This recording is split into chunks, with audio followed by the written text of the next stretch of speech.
Bueno, ahora veamos cómo sería graficar con nuestro estilo pgplot. Para ello ya no tendremos que declarar lo que es nuestra figura, ni tampoco tocaría declarar aquello que corresponde a nuestro eje.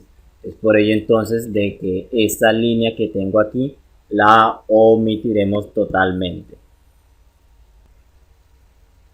Y como ya no vamos a hacer uso de ese estilo, del estilo orientado a objeto, vamos a quitar todas esas instrucciones que ya tengo hacia abajo. Simplemente voy a inicializar, simplemente voy a dejar declarado lo que son dos funciones, la función y, la función y1, para luego representar dos gráficas sobre una misma figura. Entonces, si deseamos graficar lo que es la función get, haremos uso entonces de la siguiente instrucción: plt.plot.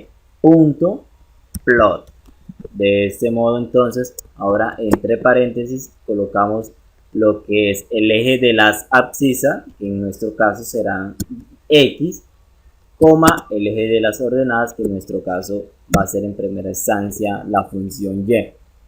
Luego, después de ello, colocaremos lo que es la propiedad asociada a la etiqueta label, igual, y entre comillas simples le vamos a marcar de que esa es mi función cuadrática. Así que para ello colocaré cuadrática. Del mismo modo vamos a graficar nuestra función y1.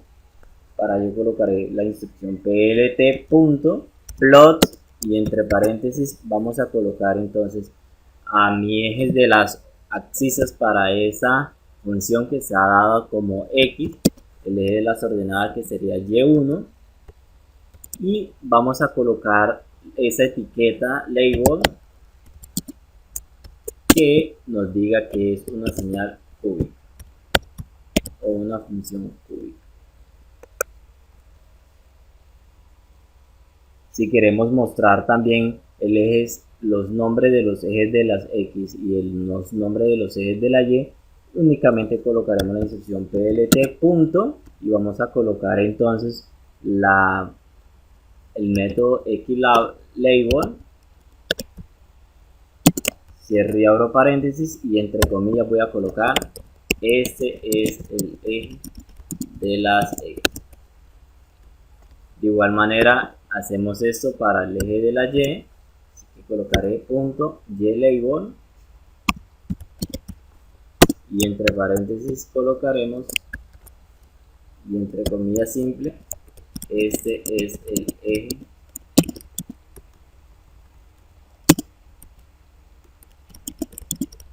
de la y. Si deseamos agregar un título a nuestra gráfica, entonces colocaré la instrucción plt.title, abro y cierro paréntesis y entre comillas simple colocaré el nombre de mi gráfica. Ese es el nombre de la gráfica.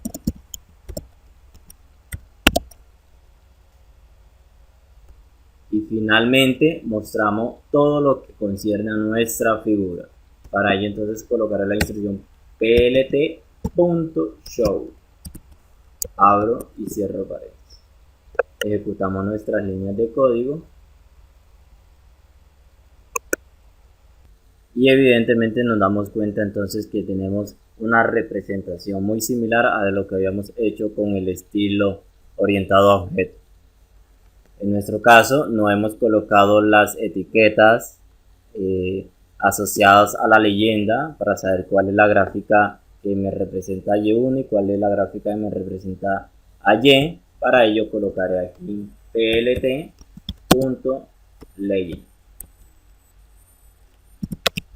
abro y cierro paréntesis y ejecutamos estas líneas de código.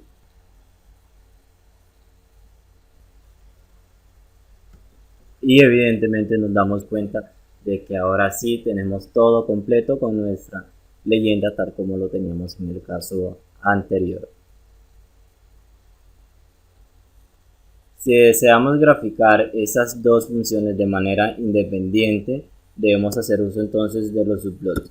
Para ello, en nuestro caso, tenemos dos gráficas, las cuales asociaré en una sola fila, pero en dos columnas. De esa manera, entonces, declararemos la siguiente línea de instrucción diciendo que plt.subplot, abro y cierro paréntesis. En primera instancia, entonces indicaré cuántas filas va a tener mi representación de gráficas. En nuestro caso hemos dicho de que una, luego indicaremos cuántas columnas, en nuestro caso hemos dicho que dos, y la posición donde voy a graficar nuestra primera función. Para ello diré que en la posición 1 graficamos nuestra función y luego vamos a hacer lo mismo para la función y1. plt.subplot, abro y cierro paréntesis. Sabremos que estamos haciendo eso sobre un mismo subplot que tiene una fila, dos columnas, pero ahora le indicaré que está en la posición 2.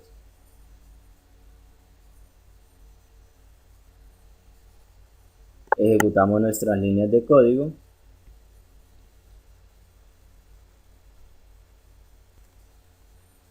Y evidentemente nos damos cuenta de que las dos gráficas se han representado en dos funciones, en dos gráficos totalmente diferentes. Al lado izquierdo tengo una representación que no sé a qué se asocia porque no le tenemos asignado una leyenda, mientras que el lado derecho sí tengo asociado una función que dice que es cúbica y que tiene aparte de ello asociado los nombres de sus ejes. Si ustedes se dan cuenta, eso se da gracias a que a la última gráfica realizada le asocia todos esos parámetros que hacemos a partir de ella. Para ello, si quiero que eso también lo tenga la gráfica dado por la función y, tendré que colocar, luego de graficarla, valga la redundancia, esos mismos parámetros.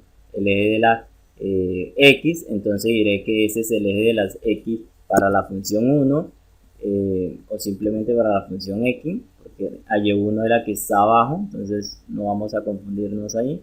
Y para el eje de la y diré que ese es el eje de la y. El nombre, podré decir que ese es el nombre de la gráfica asociada, por ejemplo, a la función cuadrática.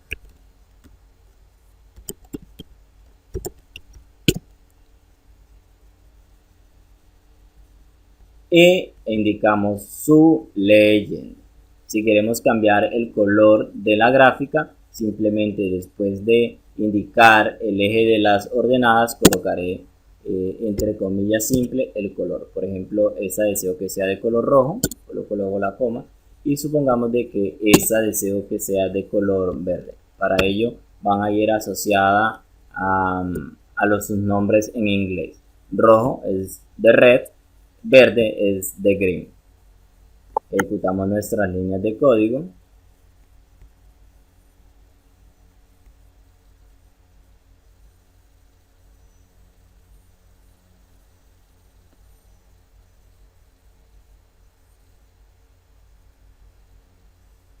Y evidentemente nuestras gráficas ya tienen nombres distintos, tienen ejes totalmente nombrados de manera distintas.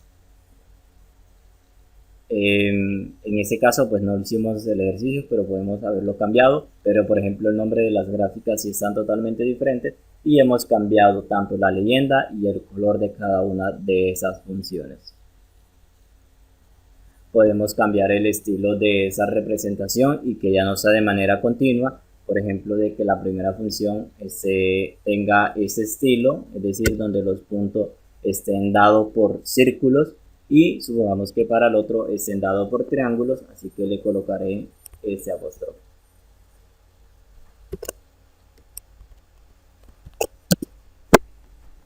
Ejecutamos nuestras líneas de código.